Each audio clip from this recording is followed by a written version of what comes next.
یہ ان کا منصب وحدی ہے، پیدائشی ہے، اس کے باوجود آقا کریم علیہ الصلوۃ والسلام کی بارگاہ میں عرض نہ کر سکی،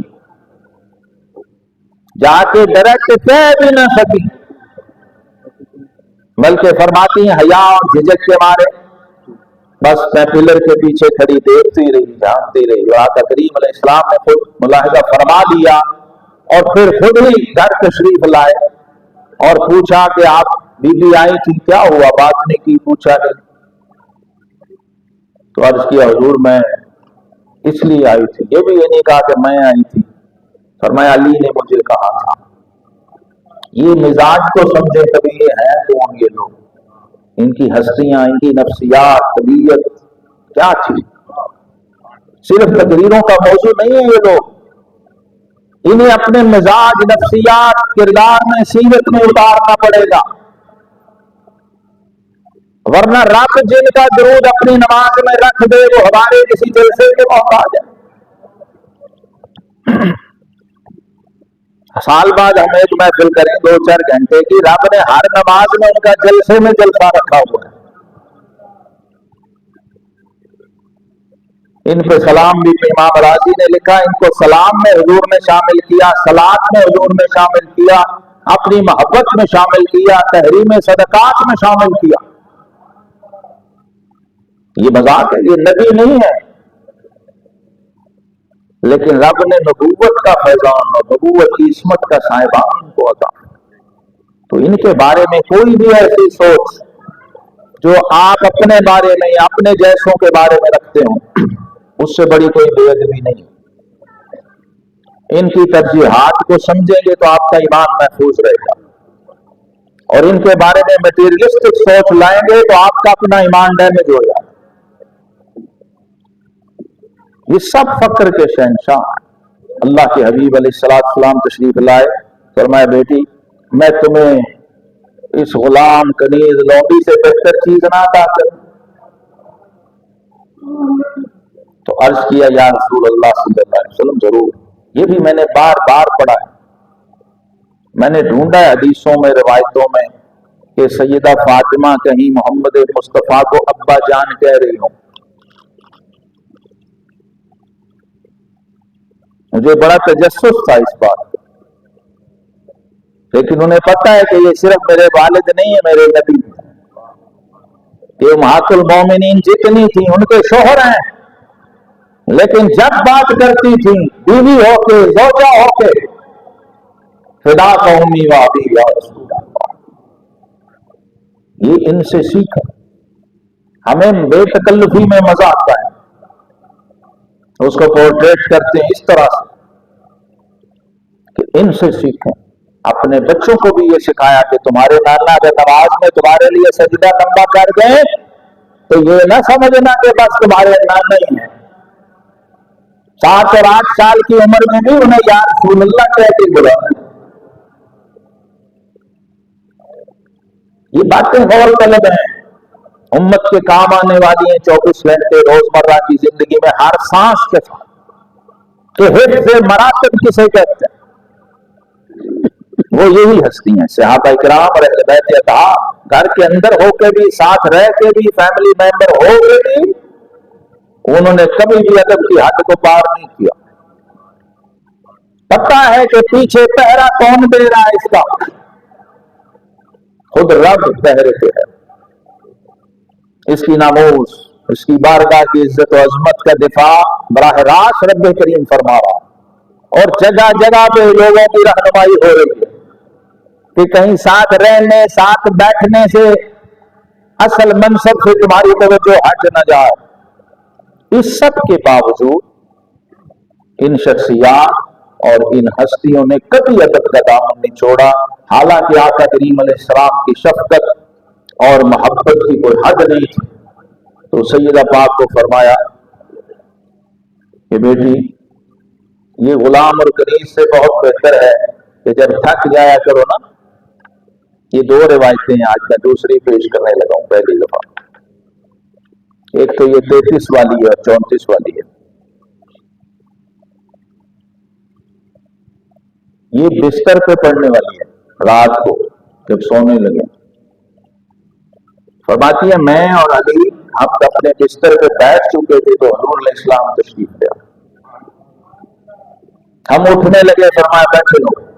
اسی طرح ہمیں اسی حالت میں بیٹھا رہنے دیا. ہمارے ساتھ ہی ہمارے بستر پہ جلوہ گر ہو گئے. وہ بستر ظاہر ہے بیٹھ گیا, میٹرس نہیں تھا. یہ یاد رکھیں, وہ چٹائی تھی کھجور کی, چھوٹی سی زمین پہ بچھی ہوتی تھی. تو ہمارے ساتھ ہی جلوہ گر ہوئے. مالک کونین ہیں جو خاص کچھ رکھتے نہیں, دو جہاں کی نعمتیں ہیں ان کے خالی ہاتھ میں.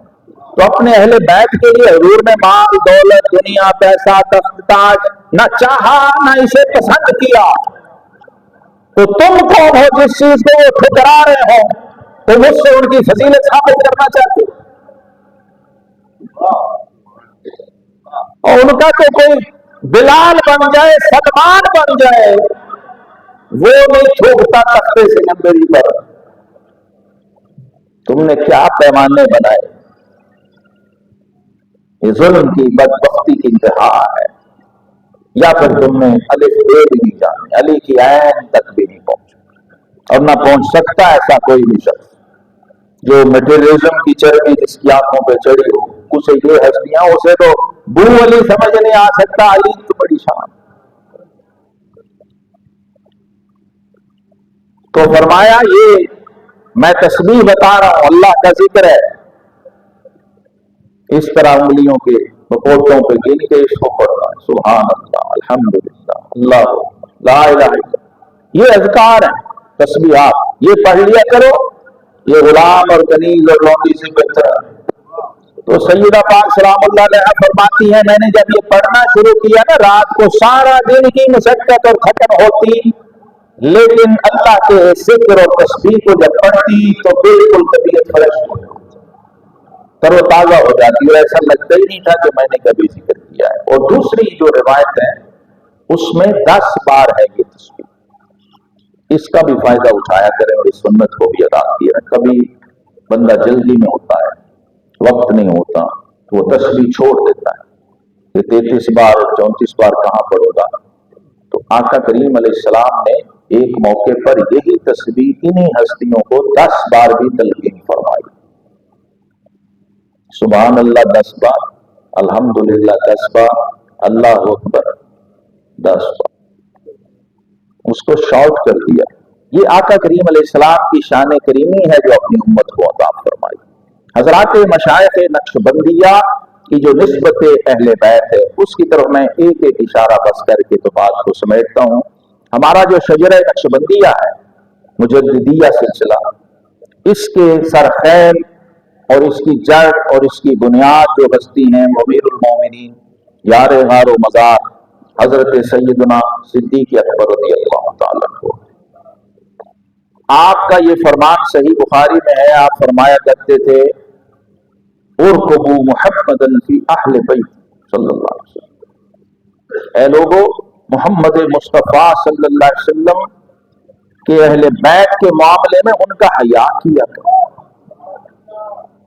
یعنی جب معاملہ ان کے گھر کا آ جائے تو اس گھر کے فرد کو نہیں دیکھنا, گھر کے مالک کو دیکھنا, اس کا لحاظ کیا کرو.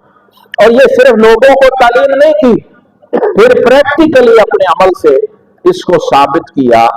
آپ فرمایا کرتے تھے کہ مجھے اپنے ہر ذاتی رشتے, قوم, قبیلے اور برادری سے بڑھ کے میرے آقا کا ہر رشتہ عزیز و مقدم ہے. ایسے ایسے روایات و ارشادات موجود ہیں اور ایسے افعال موجود ہیں عملی طور پر کہ جب آپ خلیفہ بنے اور مسجد نبوی شریف سے عصر کی نماز پڑھ کے نکلے, یعنی پڑھا کے نکلے, اور سیدنا علی المرتضیٰ شیر خدا رضی اللہ عنہ ساتھ تھے, تو باہر بچوں کے ساتھ امام حسن مجتبیٰ کھیل رہے تھے. اب ایک ہے کہنا اور تقریر اور خطاب اور لوگوں کو, لیکن آپ نے خلیفہ وقت ہو کے بچوں کے ساتھ کھیلتے ہوئے اپنے آقا و مولا کے نواسے کو اسی طرح کندھوں پہ اٹھایا جیسے حضور علیہ السلام خود اٹھایا.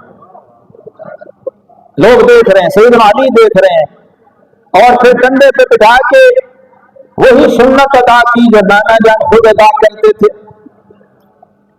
اور اس نواسے کی شان میں ایک شعر پڑا، بی ابی شبیہ بالنبی لیسا شبیہ بی علی۔ سیدنا علی دیکھ رہے ہیں، فرمایا حسن تو کتنا پیارا ہے، ساری دنیا کے بچے اپنے باپ کے مشابہ ہوتے ہیں اور تو اپنے نانا کا مشابہ۔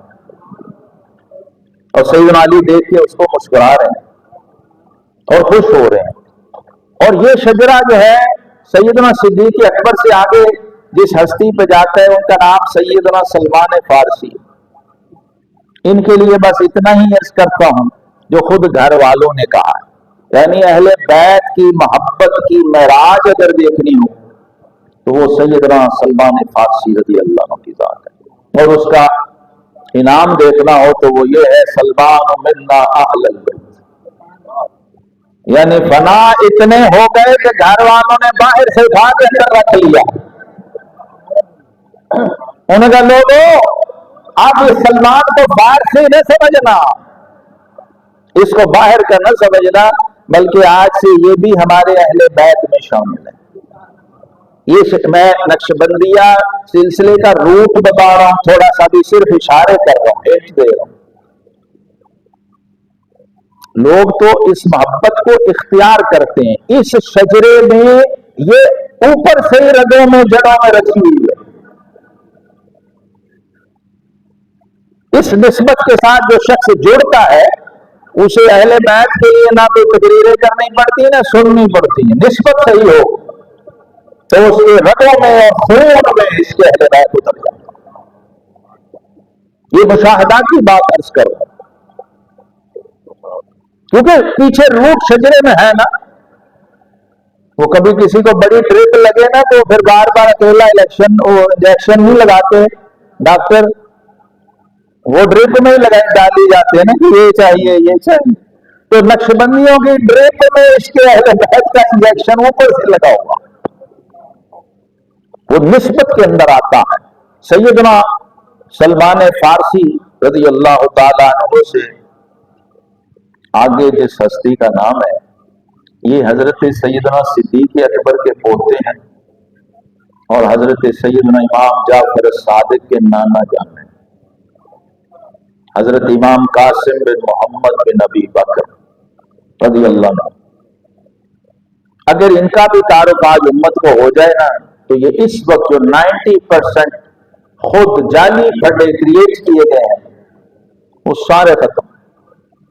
میں نے رات بھی بڑے مجمع میں سیالکوٹ میں پوچھا لوگوں سے کہ امام جعفر صادق کی والدہ کا نام پتہ ہے کسی کو؟ یہ تو مجھے لگتا ہے ابھی اس دور میں واجب ہو چکا، ہر اسٹیج پہ اس کو دہرایا جائے، کیونکہ مس یوز بھی ہوتا ہے، جو بڑے لوگ ہوتے ہیں، بڑے نام ہوتے ہیں، بڑے ٹائٹل ہوتے ہیں، اس کا مس یوز بھی اسی حساب سے ہوتا ہے۔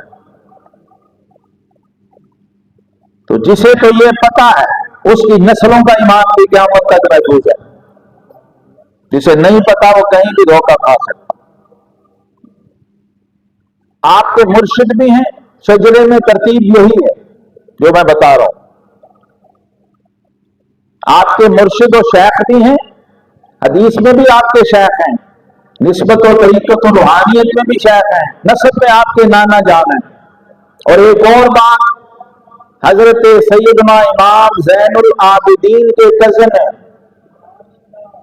خالہ زاد ہیں اور رضائی بھائی ہیں۔ یہ رشتہ اسی لیے ہوا نا۔ امام محمد الباقر اگر امام قاسم کے داماد ہوں تو امام جعفر صادق کے وہ نانا بنیں گے نا۔ امام جعفر صادق کے والد امام محمد الباقر، وہ داماد ہوں امام قاسم کے تو پھر امام جعفر صادق کے وہ نانا بن سکتے ہیں نا۔ سمجھ آ رہی ہے بات؟ تو یہ رشتہ قرب اتنا تھا، تعلق اتنا تھا، کزن بھی تھے، رضائی بھائی بھی تھے۔ رضائی بھائی کا مطلب ہے اصل نسبی بھائی، تعلقات تھے، رشتے تھے، محبت تھی، اتنا کلوز تعلق تھا کہ آپ نے اپنی بیٹی کا رشتہ کیا اپنے اس بھائی کے بیٹے سے، امام محمد الباقر سے، اور وہ بیٹی تھی سیدہ ام فروہ بنت قاسم بن محمد بن ابی بکر رضی اللہ۔ یہ امام جعفر صادق کی والدہ ماجدہ ہیں سیدہ ام فروہ سلام اللہ علیہا، اور یہ صدیق اکبر کی پڑپوتی ہیں. یعنی صدیق اکبر اور امام جعفر صادق کا اپنا فرمان ہے ولدنی الصدیق مرتین. شیعہ سنی دونوں لٹریچر کتابوں میں ذخیرہ علم میں یہ موجود ہے کہ لوگوں علی کا تو میں ایک نسبت سے بیٹا ہوں، ابو بکر کا 2 نسبتوں سے بیٹا ہوں. تو ددیال آپ کا علوی اور ننیال آپ کا صدیقی.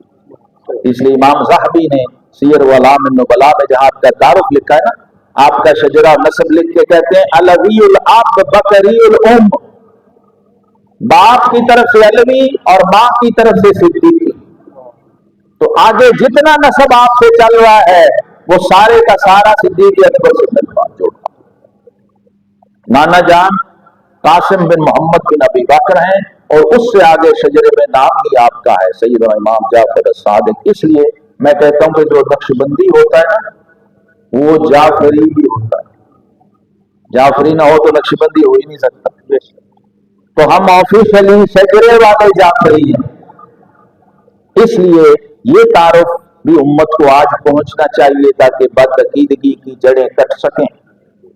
اور آگے پھر یہ شجرے میں اس ہستی پہ آیا جن کے نام سے نقشبندی نسبت چلی. پہلے یہ صدیقیہ تھا سلسلہ، اس کو کہتے تھے صدیقیہ سلسلہ. پھر اس کو کہتے تھے تیفوریہ سلسلہ. پھر اس کو کہتے تھے خواجگانیہ سلسلہ. پھر اس کا نام ہوا نقشبندیہ سلسلہ. جس ہستی سے یہ ہوا وہ ہے حضرت خواجہ بہاؤالدین سید محمد نقشبند بخاری. آپ خود ہی اہل بیت کے خانوادہ کے فرد فرید ہیں. اور سیدنا علی کی شان میں آپ کی ایک ربائی میں نے پڑھی ہے، ایک تعلق دیکھیں کیسا ہے. خواجہ بہاؤالدین شاہ نقشبند رحمت اللہ تعالی علیہ حضرت سیدنا علی المرتضیٰ حیدر کرار شہنشاہ ولایت سے استغاثہ کرتے ہیں. آپ کی شاعر بھی بہت بڑے تھے. یہ سارے لوگ اوپر سے نیچے تک شعر و ادب کی دنیا کے شہنشاہ ہیں. فصاحت و بلاغت ان پہ ناز کرتی ہے. آپ کی ایک ربائی ہے، حضرت آپ کی نظر کر رہا ہوں، آپ کے سارے بزرگوں کی نظر کر رہا ہوں. شاہ نقشبند کا ذرا تعلق دیکھیں حیدر کرار کی روحانیت و ولایت سے کیسا. یعنی صرف منقبت یا تعریف نہیں ہے، تعلق ایک ایک مصرے سے چلک رہا. 4 مصرے ہیں. کہتے ہیں اے حیدر شاہ سوار وقت مدد است، اے حیدر شاہ سوار وقت مدد است، پارندہ ہشت و چار وقت مدد است، کار عجب فتادہ در پیش مرا، کار عجب فتادہ در پیش مرا، یا صاحب ذوالفقار وقت مدد است. اس کے ہر مصرے میں ترجمہ نہ بھی کروں متن بول رہا ہے یا صاحب. یہ وظیفہ ورد بھی دے رہا ہوں آپ کے ساتھ، پڑھ کے دیکھ لیجیے گا. جتنے بھی وظائف آج تک آپ نے پڑھے ہوں وہ سارے چھوڑ کے یہ اپنا تجربہ بھی بتا رہا ہوں صاحب. اس اکیلی ربائی کو پڑھیں گے تو دیکھیں رزلٹ کیا. مشکل میں، سختی میں، پریشانی اور تنگی میں یہ استغاثے کی کیفیت میں کہی ہوئی ربائی ہے کہ ایک مشکل پڑ گئی ہے حضور، اور مشکل بھی ایسی پڑی ہے کہ اس کی سمجھ ہی نہیں آ رہی کہ یہ ہے کیا، کوئی رخ سمجھ ہی نہیں آ رہا. یا صاحب ذوالفقار وقت مدد. یہ وراثت عشق اہل بیت چلتی ہوئی اس نسبت نقشبندیہ کے ساتھ حضرت امام ربانی سیدنا مجدد الفسانی رضی اللہ عنہ تک پہنچی ہے. اور آپ نے پھر اس کا پہرا دیا. اور میرے ناقص علم و مطالعے میں جو معرفت اللہ نے اس فاروقی شہزادے کو دی ہے، روحانی معرفت کی بات کر رہا ہوں، جتنا بھی میں نے اب تک لٹریچر دیکھا پڑھا ہے، تمام سلاسل کے مشائخ کو پڑھا ہے الحمدللہ، اور بڑی گہرائی میں پڑھا. لیکن امام ربانی مجدد الفسانی چونکہ پریکٹیکل صوفی ہیں، اور علامہ اقبال جیسے تو ان کے دربار پہ جا کے ملنگ بن جاتے. 6 گھنٹے بے ہوش پڑے رہے تھے علامہ پہلی حاضری کے، اور جب ہوش آیا تھا نیکسٹ کا یہ عقیدت مند اور جرمن اور فرانس اور یورپ کے ویسٹ کے بڑے بڑے فلسفیوں کا دل دادا جب مجدد الفسانی کی چوکھٹ پہ پہنچے اور پھر ہوش آیا تو کہتے ہیں اگر ہوتا وہ مجذوب فرنگی اس زمانے میں تو اقبال اس کو سمجھاتا مقام کبریا کیا ہے۔ یہ صرف دربار پہ حاضری کا رزلٹ یہ ہے، تو جو دربار والے کی حاضری میں ہوں گے کہ کیا کیا کیفیات ہوتی ہوں۔ اللہ رب العالمین نے وہ محبوبیت آپ کو عطا کی ہے، ہر سلسلے کے بڑے شیخ اور مشائخ نے آ کے آپ کو خود اپنے لیے چنا۔ کچھ تو ہوتا نا ہم جا کے مرید ہوں، یعنی یہ مرید نہیں مراد ہے۔ غوث پاک نے اپنا جبہ بھیجا، حضرت شاہ کمال کیتھلی رحمت اللہ علیہ نے سلسلہ قادریہ کہ اس وقت کے سب سے بڑے شیخ نے اپنی زبان جب دودھ پیتے تھے منہ میں ڈالی، آپ نے چوسی، کیونکہ آپ کے والد مرید تھے، آپ کے دادا مرشد بھی تھے، والد صاحب کے شیخ تھے شاہ کمال کیتھلی رحمت اللہ علیہ۔ تو انہوں نے جب زبان ڈالی، آپ نے چوسی تو فوراً باہر کھینچ لی، فرمایا کچھ ہماری اولاد کے لیے چھوڑ۔ یہ گہوارے میں یہ عالم تھا اعلیٰ ذرفی کا، تو قادریہ، چشتیہ، سہروردیہ، قبرویہ، یہ سارے سلاسل کی نسبت لے کے آپ خواجہ خواجگان خواجہ باقی باللہ رضی اللہ کی خدمت میں گئے، اور آخر میں یہ نسبت نقشبندیہ جو وارث سور سے چلنے والا فیض تھا وہ ملا، اور نسبت صدیقی پھر جگمگائی اور فاروقی رنگ خون میں تھا، اس کی جلوہ گئی، اور سارے مشائخ کا فیض۔ صرف ایک اشارہ کرتا ہوں، میں تفصیل میں نہیں جاتا اس واقعے کی بھی۔ آپ فرماتے ہیں میں مراقبے میں تھا تو میں نے دیکھا مشائخ قادریہ کی صفیں لگی ہوئی ہیں، اور وہ میری طرف دیکھ رہے ہیں سارے، اور کہہ رہے ہیں یہ ہمارا مرید ہے بھائی، فخر کر رہے ہیں اس پہ، ہمارے سلسلے کا بندہ ہے۔ یہ گفتگو ہو رہی ہے، حضور غوث اعظم کا تخت وہ بھی پرواز کرتے ہوئے تشریف لائے، جلوہ گر ہوئے، اور خوشی اور فرحت کا فخر کا اظہار کیا کہ یہ ہمارے سلسلے میں ہے۔ پہلی نسبت یہی آپ کی۔ پھر مشائخ چشت آئے اور خواجہ غریب نواز کا تخت آیا، وہ بھی جلوہ گر ہوئے اور کہا کہ نہیں یہ تو ہمارے مرید ہے بھائی۔ آپ کے والد شیخ عبداللہ سرہندی رحمۃ اللہ، شاہ عبد القدوس گنگوہی چشتی سابری جو فیض ہے وہ آپ کو ملا، تو انہوں نے کہا ہمارے مرید ہے۔ اتنے میں مشائخ سہروردیہ آئے اور شیخ الشیوخ کا تخت لگا، انہوں نے کہا یہ ہمارے خلیفہ خواجہ یعقوب سرخی سے فیض یاب ہے بھائی، یہ ہمارے مرید ہے۔ یہ بحث و تکرار شروع ہوگی، اتنے میں مشائخ نقشبندیہ آ گئے اور حضرت شاہ نقشبند رحمت اللہ کا تخت آیا، تو یہ تکرار چھڑ گئی سارے مشائخ میں۔ تو فرماتے ہیں میں حیران ہو رہا تھا، میرے تو سارے مرید ہیں، میں نے تو سب کے دسترخوان سے فیض لیا ہوا ہے، اب یہ پتہ نہیں کیسے مسئلہ حل ہوگا۔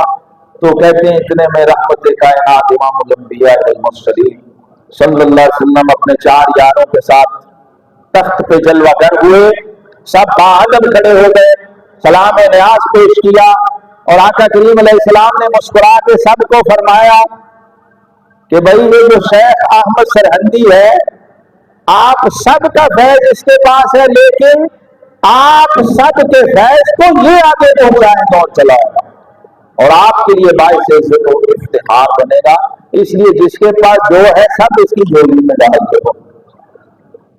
تو یہ اس شان سے آپ میدان عمل میں اترے ہیں، اور حضور داتا گنج بخش رحمت اللہ علیہ کی کشف المحجوب کے مطابق اگر میں اس فارمولے کو سامنے رکھوں جو داتا گنج بخش علی وجویری نے جو روڈ میپ دیا تھا، صرف روڈ میپ دیا ہے، نفاذ نہیں ہوا، لیکن اس کو اگر کسی ہستی نے ہمارے اس خطے میں سب کانٹیننٹ پہ امپلیمنٹ کیا ہے وہ حضرت مجدد الفسانی ہے۔ تو روڈ میپ کیا تھا؟ آپ نے فرمایا 3 پلر ہیں کسی قوم کے، علماء، صوفیاء اور عمراء، اس میں سے ایک بھی گر جائے قوم گر جاتی ہے۔ یہ داتا صاحب کی تشخیص بتا رہا ہوں بہت شارٹلی۔ حضرت مجدد نے یہ 3 پلر پکڑے اور قائم کر کے ایسے کھڑے کیے کہ لاہور کا گورنر بھی قابو کیا اور کابل کا گورنر محمد خان اسے بھی قابو کیا۔ یہ مرید تھے آپ کے. اور ابو الفضل اور فیضی جیسے جن کے علم کا ڈنکا بجتا تھا ان کو بھی مسخر کیا، ان سے اپنا علم منوایا، جن کی وجہ سے یہ ساری گمراہی پھوٹی. جو علماء سو تھے، دنیا دار علماء تھے، لصوص دین جسے حضرت مجدد فرماتے ہیں کہ دین کے ڈاکو اور چور، اور صوفیاء جو خانقاہوں میں بیٹھ کے وحدت الوجود کے نام پر، توحید وجودی کے نام پر رام رحیم مندر مسجد، یہ جو ایک ہو رہا تھا یہ اکبر نہیں کر رہا تھا، اس کے پیچھے فورسز تھی، جواز تھا اس کے پاس، جسٹیفیکیشن تھی، باتیں تھے.